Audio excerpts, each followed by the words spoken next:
I look about 80% like my sister. She enjoys toying with men but doesn't want to commit. I'm different, greedy for both money and pleasure, so we hit it off right away.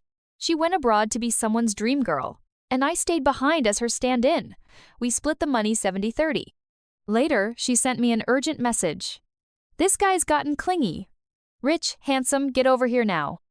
I checked the photo and thought, sure, why not? Just as I was about to say goodbye to my current sugar daddy, he threw me onto the bed, a cold smirk on his lips. "You two sisters ran a honey trap and now think you can just walk away? What, am I dead?" Oh God, I overplayed it. I'd been Luke's canary in a gilded cage for 3 years, pampered with every comfort imaginable. Life had been sweet, but now he was getting engaged to someone else. That meant my good days were over. The people in our circle who used to sneer at me but stayed silent were finally starting to speak up. At a party, I stood alone in the corner, looking lost, as the insults flew. A pheasant will never become a phoenix, face reality. My face turned pale, but my mouth stayed sharp. "Well, I was a phoenix for 3 years, better than some people who never made it a single day," she snapped. "You're nothing but your sister's stand-in. What are you so proud of?" Hearing those 2 words, my body trembled, like I could fall apart at any second.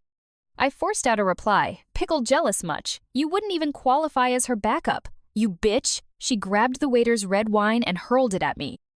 Right then, a tall figure stepped in front of me. The wine streamed down his custom suit. I gasped. "Mr. Tony, are you all right?" He turned to me, eyes dark and unreadable, Adam's apple bobbing. "Jennifer, as long as you're okay." I looked down, moved, then took the chance to scan the room, and sure enough, I spotted several familiar faces itching to make a move.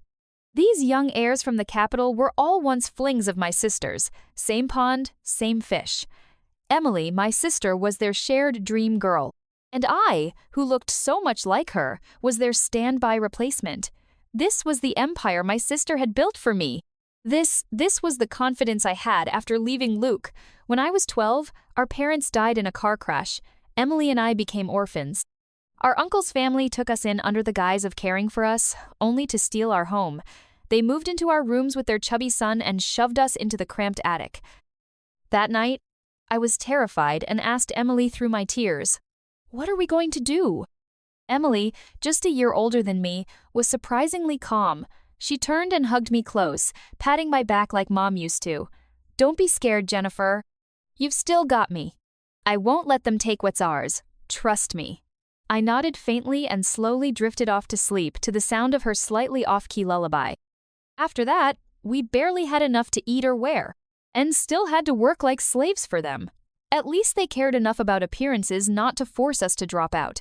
That's how we managed to finish middle school. But right after graduation, our aunt showed her true colors. "What's the point of girls going to school for so long? I say we find you good husbands so you can live comfortably at home." I sneered inside. No wonder people kept coming over lately. They always looked at Emily and me with that disgusting gaze. Turns out, they'd been planning to trade us for bride prices all along. I looked over at Emily, who was slicing vegetables. She didn't say anything, just gave me a reassuring look. A few days later, a group of thuggish-looking men showed up at our house and scared the hell out of our uncle and aunt, who were in the middle of discussing dowries with some strangers. They tried to fight back but were no match. In seconds, they were pinned to the table, unable to move. I stood frozen, then instinctively ran out to find Emily, only to see her hiding like a startled fawn behind a boy. The boy didn't belong in this town. He had a refined air. He lowered his head to comfort Emily, his face as gentle as spring water. Under the moonlight, it looked like a painting.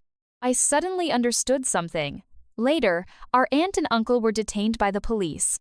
They'd accepted dowries and tried to force Emily and me into marriage. That was a crime. The police also checked our bruises, confirming their abuse. That day, they cursed us out like crazy, claiming we framed them. Technically, they weren't wrong. The day before, Emily had whipped me with a bamboo stick until I was crying. When she got tired, she made me whip her too.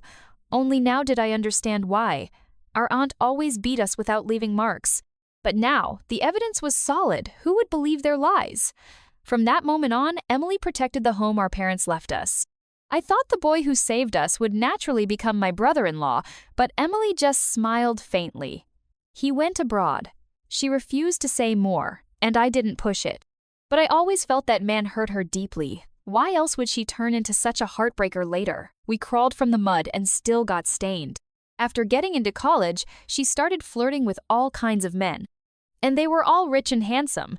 She loved the thrill of flirtation, but never the commitment. To put it nicely, she had an avoidant attachment style.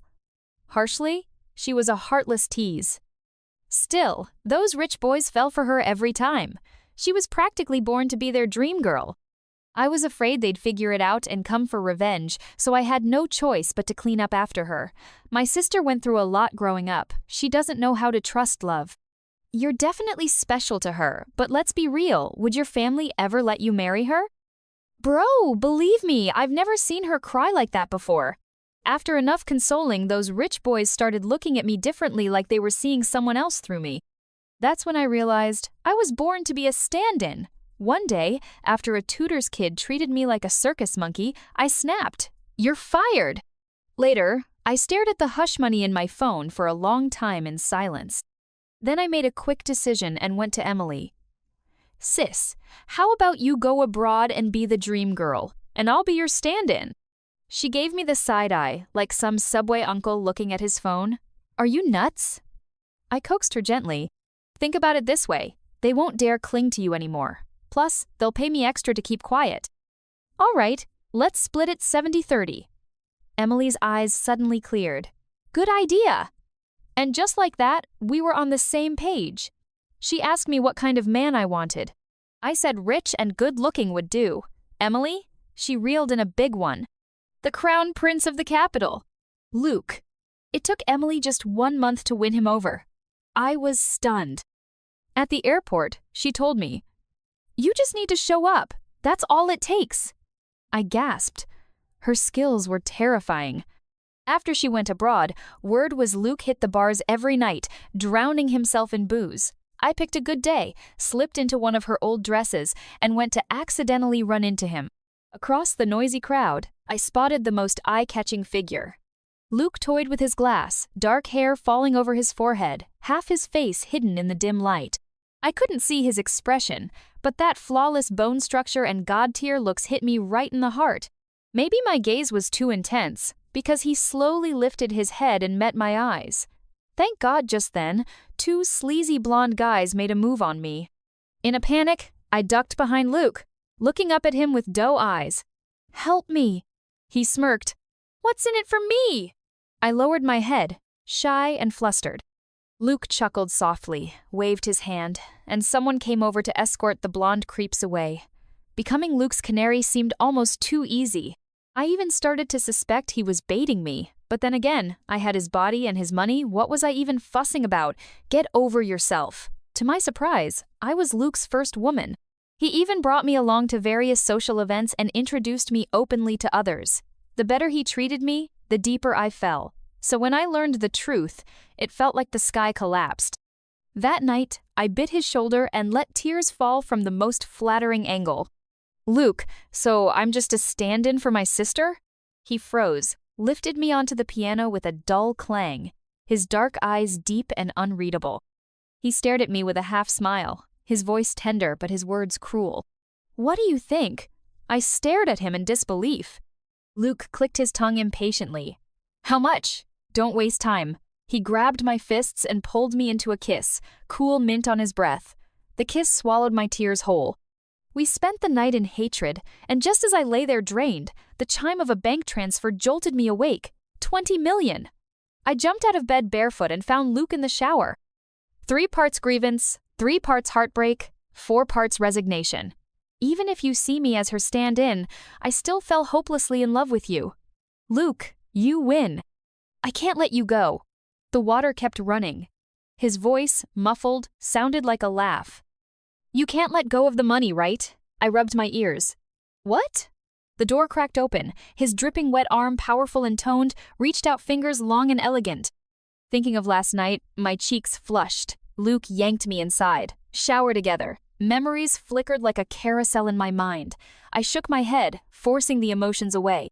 In our line of work, falling for your patron is the biggest taboo. A breakup was only a matter of time, so yes, I was sad, but just a little. The locker room door opened. Tony had changed into another suit. I flashed my signature smile. Shall we go? He blocked my path, his voice low and heavy, like something restrained. Luke's about to get engaged. Are you still going to stay with him? My face turned pale. No, I don't believe it, unless I hear it from him. Jennifer, stop lying to yourself. Emily's worried about you. Ha, she's busy hooking up with some new guy right now. I fought the urge to roll my eyes, choking up. But I can't let him go. Tony looked into my eyes seriously. Maybe you should look at someone else. Tears welled up just as a familiar voice echoed from around the corner. And who exactly should she be looking at? Luke appeared in a sharp black suit, exuding intensity. His glare at Tony was icy, the air thick with tension. Tony smirked without warmth. Why don't you explain your engagement to Miss Jennifer, Luke? Can't have your cake and eat it too, can you? Luke scoffed. That's between her and me, since when is it your business? Tony stayed silent but looked at me instead. Luke followed his gaze, raising an eyebrow. Yeah, he was definitely pissed. One was my current sugar daddy, the other a backup option. I couldn't afford to offend either. I summoned every ounce of acting skill to look devastated and heartbroken, then bolted like a sprinter. Not long after I got home, Emily video called me, sounding frantic. This guy abroad is getting obsessed. He's rich and hot. Get here now. I frowned. But what about Luke? Isn't he getting engaged anyway? Trash. Dump him. I knew she was right, but generous sugar daddies like Luke didn't come around often. I figured I could at least squeeze one last payout. As I hesitated, Emily sent a photo. Broad shoulders, slim waist, and just as handsome as Luke. I swallowed hard. All right, I'm booking a flight. Booking a flight where? My pupils shrank. I stiffly turned my head. The next second, my phone was snatched right out of my hand by Luke. Instinctively, I jumped on him to get it back, but he'd already predicted my move.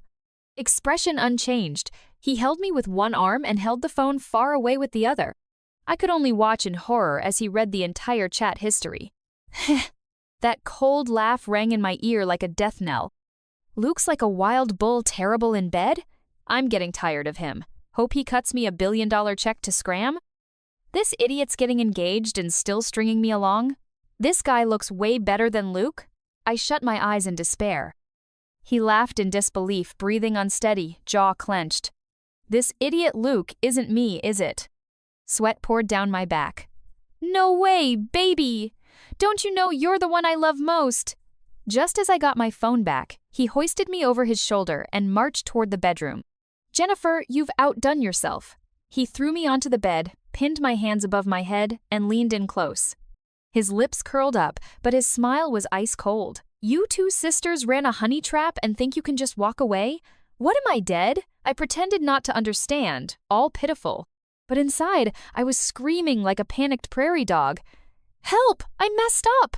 His punishing kisses came crashing down. I cried out in pain, but Luke showed no mercy. Only when I was nearly suffocating did he finally let me breathe. His breath was heavy, eyes dark as night. Looks like I need to show you just how strong this wild bull really is, then maybe you'll realize how lenient I've been. Don't bother crying. I won't go easy. This time the tears were real. Luke, I was wrong. Heh! That short, sharp laugh sealed my fate. In my dreams, I was a pancake flipped over and over again. When I woke up, I felt like I'd been hit by a truck, my whole body practically paralyzed. Is this even humanly possible? I glanced at the clock. 3 p.m. Luke had already left, fresh as ever after a whole night of exertion. The man's basically built like a stallion. I dragged my sore limbs and opened my phone. Tony had sent me several messages, sneaky videos with captions like, Jennifer, you deserve someone better. Luke doesn't deserve your love. I opened one and felt my breath catch. In a fancy cafe, Luke was helping another woman put on a necklace, his movements gentle, his smile tender. A storm of emotions surged in me. If I were Luke's real girlfriend. If I were his actual girlfriend, I might rationally assume that woman was his cousin or aunt. But I'm not. I'm just a pitiful stand-in with a $5 million monthly allowance. That woman had fiery red lips and an overwhelming aura. She looked like she could slap someone into next week. If she was his fiancée, I touched my delicate cheek and glanced at the note on the nightstand. Made you some porridge. Wait for me at home. Don't run off. Like hell I wouldn't run. I'm setting sail immediately. But first, I finished the porridge. Gotta admit, Luke can cook. By the time I landed in the UK, 8,000 miles away, 2 days had passed. Emily came to pick me up. She looked even more beautiful and captivating than before, every movement dripping with charm. She's about to kill that whole pond of fish. A handsome, gentle-looking man stood behind her, the one from the photo. He smiled at me. You must be Jennifer. I'm Carlos Dawson. I've heard a lot about you from your sister. I glanced between the two of them. So, you two are a couple? Yes. That was Carlos, grinning wider. No, Emily snapped at him. My sister's relaxed vibe, never seen that in front of any other man. When he turned to help with my luggage, I caught a glimpse of his profile and had a realization. Wasn't this the gentleman under the moonlight from years ago? The original brother-in-law, truly something else. I leaned close to Emily's ear and whispered, You two sure are fated. Anything else you haven't told me? Her expression twisted in agony. I'm pregnant. Now that's one hell of a surprise. After getting the full story, I understood one thing. Emily had never let go of the man who once helped us. He was her moonlit dream. Even her choosing the UK might not have been coincidence. The child was the result of one wild night. A shattered mirror was about to be pieced back together, but my sister still resented his sudden departure. Even though she knew he had his reasons, the hurt she buried inside never faded. It's like they say those involved are blind to it, but bystanders see it all. After 20+ years together, of course I understood her. Emily loved Carlos. I rubbed my forehead and gave a bitter smile. You really called me all the way here after getting knocked up? She mumbled, I just wanted to teach Luke a lesson. I didn't quite catch that and was about to ask when she gently took my hand, eyes full of warmth, because I missed you. And right now, I really need you. My heart melted and a smile crept up on me. The people who love to watch us sisters tear each other apart for a man they would never understand. We've been each other's everything for over 2 decades. Sisters, soulmates, and the closest of friends. After our parents passed, she became the head of the household. When our aunt came at me with a stick, she threw herself in front to protect me. When we were hungry at night, she'd secretly make me egg noodles. On birthdays no one cared about, she'd magically pull out a tiny cake. Even my first pack of pads was bought by her. She mimicked Mom's voice and said, Congrats, Jennifer, you're officially a woman now. I learned early on that Emily is the most important person in my life. She loved to flirt, so I found the hottest guys in school for her. She loved beauty, so I took commissions and tutoring gigs to buy her clothes and makeup. When someone hurt her, I found a way to get back at them. Our bond is in our bones, unbreakable. Why would we ever turn on each other for a man? I looked at Emily's belly, my eyes softening. Sis, if you want to keep this child, I'll help you raise her. With 2 moms, she'll be the happiest child in the world. Emily's eyes turned red, her vulnerability showing at last. But I knew she felt safe now. Brother-in-law, you're the most special one in her heart. When you left, she fell apart. Trust me, I've never seen her cry so hard. Carlos was making a healthy breakfast in the kitchen. Without turning, his tone was gentle but laced with sarcasm. Really? And how many of her flings did you say that to? I choked, instantly flustered. He brought out a pot of porridge, gave me a bland look. Whether she cried or not, we'll never know. But I'm sure she threw out everything I ever gave her. Not just that she smashed it to pieces, balled it up, dumped it into a metal bin, and burned it to ash. Then she scattered the ashes like she was tossing someone's cremains. I shut up and looked toward Emily, who was waiting for breakfast like a baby bird. Then, as if on cue, we both burst into wicked grins. Just as we were about to eat, the doorbell rang. Carlos looked like he just remembered something. Oh, right, we were expecting a guest today. He turned to me. Will you be okay with that? Emily wore a cryptic smile, too. What was this? Did they think I was some shy kid? I rolled my eyes and got up to open the door. My voice was sweet. Who is it? The moment I opened the door, I froze. Luke stood there, smiling. It's me. Somewhere, a small, socially anxious child inside me shattered. He walked past my stunned self like it was the most natural thing in the world. Uncle, Carlos nodded. Perfect timing. Join us for lunch. My pupils trembled. This world is too damn small. In a flash, all the oddities made sense. No wonder I always saw glimpses of Luke's sarcasm in Carlos. No wonder they were both Dawsons. It was in the bloodline. I blinked at Emily like crazy. Was she not terrified of this showdown? But she remained calm and poised, the ultimate sea queen in full control. Luke took the seat beside me and asked, "You planning to keep standing all day?" I closed my eyes. The situation had completely spiraled into chaos. Might as well eat while it's hot. After the meal, dish duty fell to Luke. I leaned against the kitchen doorframe, shyly asking, "Why'd you suddenly show up?" He ignored me. Emily chimed in with a mocking tone. "Aren't you busy getting engaged?" Luke froze, eyes dropping, emotions unreadable. She's not even here. Who am I supposed to get engaged to? With that, it was crystal clear. Luke couldn't let Emily go. Even if she'd lied to him, he couldn't bear to see her torn between him and Carlos. I finally understood how lethal that dream girl glow could be. Emily couldn't forget Carlos, and Luke never stopped loving Emily. Now that she and Carlos were finally back together, Luke was left as the tragic fool who clung to her stand-in. Pain, utter pain. As for the stand-in, my mindset's great. The money's flowing bliss. Absolute bliss. Carlos was taking Emily to a prenatal checkup, and Luke was supposed to show me around. All along the way, I kept chirping, "Come on, don't pout. My sister may not be your wife, but she can still be your aunt, you know." Family always lasts longer than love, don't you think? Look on the bright side. My sister's baby probably looks like my brother-in-law, which by rounding up means the kid kinda looks like you too, right? Luke rubbed his temples, his smile tight. "Thanks so much." "You're welcome." He raised a brow. "Jennifer, don't think I've forgotten we still have some unfinished business." I replied fearlessly, "Dear nephew, what business could there possibly be between us?" Bold move, my brother-in-law is his uncle. Seniority wins every time. His smile nearly cracked, temple vein twitching with frustration. The tension made me instinctively want to flee.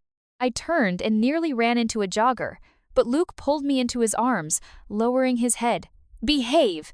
Don't run off!" My startled heart pounded wildly. Before I could react, he was already holding my hand. I frowned. "Let go of me!" He tightened his grip. "Don't move, or you'll get lost." Am I an idiot? How could I get lost here?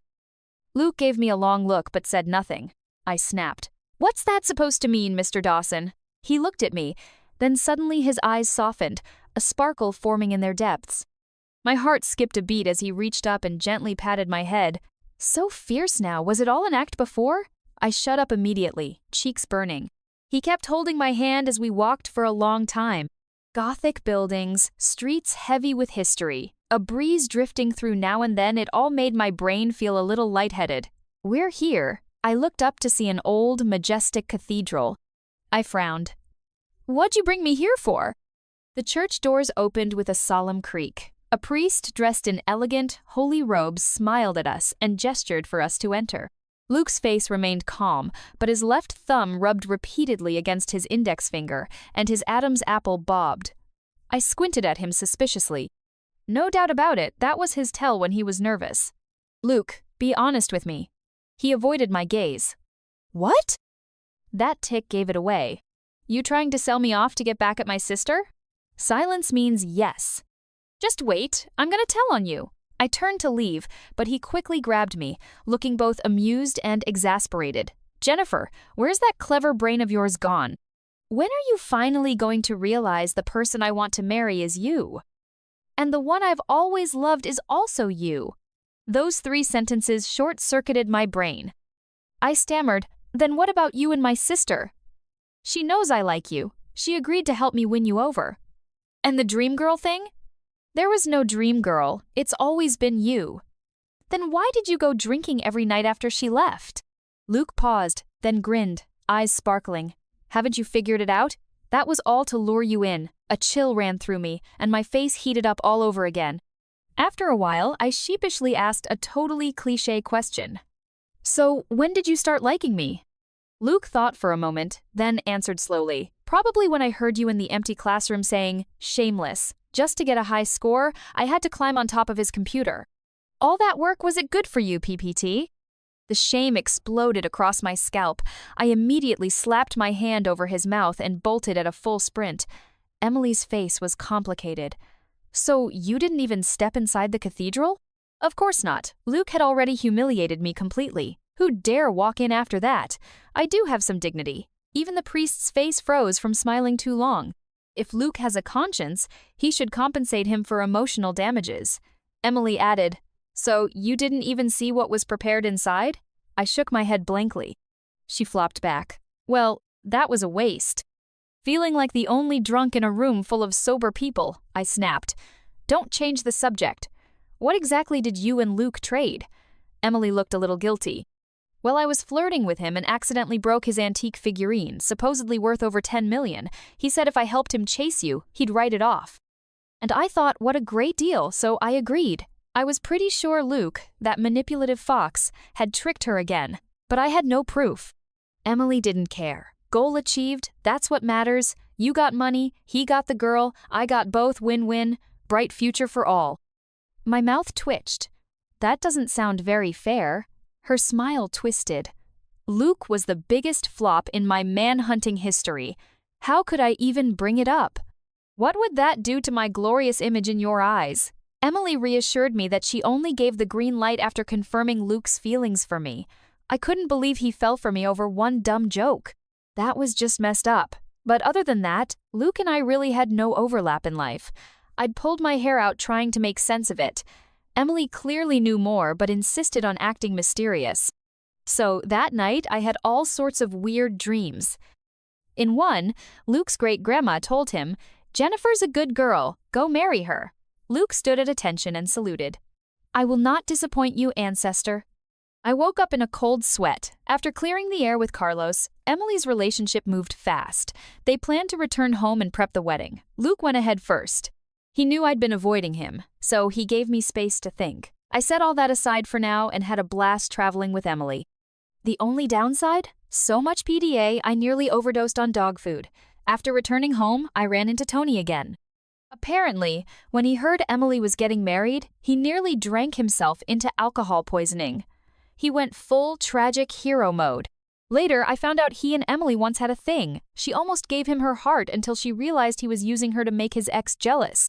After she left, he saw the light. Classic type pretends to be deep, clings to his ex, forever drowning in regret. Tony, red-eyed, went to find Emily. Got humiliated by Carlos multiple times, nearly went bankrupt. He finally gave up and set his sights on me, the spare stand-in. "Jennifer, you saw the video, right? Luke's got another woman. He doesn't really love you." Tony lured me to the cafe from that very video, trying to drive a wedge between Luke and me. I closed my eyes, speechless, ready to verbally eviscerate him when a shadow fell across us. A warm hand covered mine, that familiar minty scent in the air. But Luke radiated cold fury. "That's my aunt. With those spying skills, you should be a paparazzo. Since you've got time for this, maybe check in on your failing company." Tony was speechless, his gaze landing on me, shattered and helpless. I was thoroughly creeped out and quickly wrapped my arms around Luke's waist, switching to a cutesy voice. "Honey, even if I'm just your stand-in, I still love you. Don't worry, even if my sister and I married 8 times over, there'd still be no spot for someone else." Luke was speechless. Tony left, utterly defeated. I let go of Luke and turned my face away. He let out a low, raspy chuckle, seductive as ever. "Still mad? That really was my aunt. I can video call her right now." I pressed down on his hand, looking a little uneasy. "I'm not ready to meet the family yet." As soon as I spoke, his middle finger slid on a ring, a large one, in my size. "The engagement venue is booked. Make sure you show up." I froze, heart racing. "Wait, I haven't said yes yet." Luke looked quite pleased with himself. "If I can convince you, would you agree?" I stifled a smile and cleared my throat. "Fine, I'll give you 3 chances." Luke's lips curled. "First, your monthly allowance after marriage goes up by 5 million. I pinched his thigh hard. He let out a muffled grunt and raised 2 fingers. "Second, I'll model for your illustrations, clothed or not." I swallowed hard, eyes starting to burn with heat. "Third, my Weibo username is Chingzhou. I snapped my head toward him, my brain going blank. Qingzhou was an artist I discovered in ninth grade. His skills were refined, lines fluid, though his style leaned dark. Comments were mixed, but I loved it. I was one of his earliest fans, quietly waiting for his updates. I'd always leave over-the-top praise in the comments. He was cold, and rarely replied more than a few words. But as a melodramatic teen, even a like from him made my day. Inspired, I started posting anime fan art of my own. To my surprise, he saw them and even gave me tips. That night, I was so excited I couldn't sleep. Once, for Emily's birthday, I wanted to gift her something special. I messaged Xingzhou and asked if he took commissions, even sent him a photo of me and Emily. He took a while to reply, but eventually said yes. We exchanged contact info and occasionally chatted, becoming pretty familiar. He was cold, so I always had to initiate, but I got to know him a little. His mother passed away shortly after he was born. He missed her deeply. I could relate. One of his drawings stuck with me, a lone wolf standing on a scorched mountain peak, its back turned, looking so lonely and sad. I stayed up all night recreating it. Only I turned the burned mountains into fields of flowers, and the little wolf now played joyfully with two big wolves beside it, one of them faint and translucent. I hesitated, but still sent it to him nervously. I know it's super cheesy, but maybe this is what your mom would want to see. If I'm out of line, I apologize. He didn't reply for a long time. I figured I'd overstepped, that he was done with me. It was awkward, helpless. One moment of boldness had doomed me to a lifetime of shyness. Just as I was about to delete him, he replied with 2 words, "Thank you." Then, "Can I buy the drawing?" I let out a breath of relief. "It's yours." Thanks to him, my fragile teenage self-esteem was saved. As exams approached, I was busy cramming to get into Emily's college. No time for the internet. Strangely, Xingzhou started messaging more. Once in college, school, work, and managing Emily's fish pond kept me busier than ever. So we barely talked and gradually lost touch until one day, while I was making a PowerPoint, he messaged, "What university are you in?" I replied without thinking. That was the last time we ever spoke. With the final piece of the puzzle in place, everything made sense. No wonder he had an art studio at home. Our connection had started long ago. Luke raised an eyebrow, looking smug. "So, are we doing this engagement or not?" I threw myself at him, smiling sweetly. "Oh my God, who is this handsome, talented, rich-as-hell husband of mine?" "Wait, it's my husband." Yes, let's get engaged tomorrow." As a top-tier canary, pleasing your patron is a must, and look, Luke was utterly dazzled. On the day of our engagement, I ran into many familiar faces, those forced smiles from rich young heirs, and even that woman who once threw wine at me. I picked up a glass, smiled, and walked over to her. "So, tell me, can a pheasant become a phoenix or not?" She nodded furiously. "Yes," while eyeing my wine warily. I nodded in satisfaction. After all, I'm a grudge-holding pheasant, the kind that'll peck her enemies across the entire mountain. In the middle of the night, I suddenly jolted awake and sat up straight.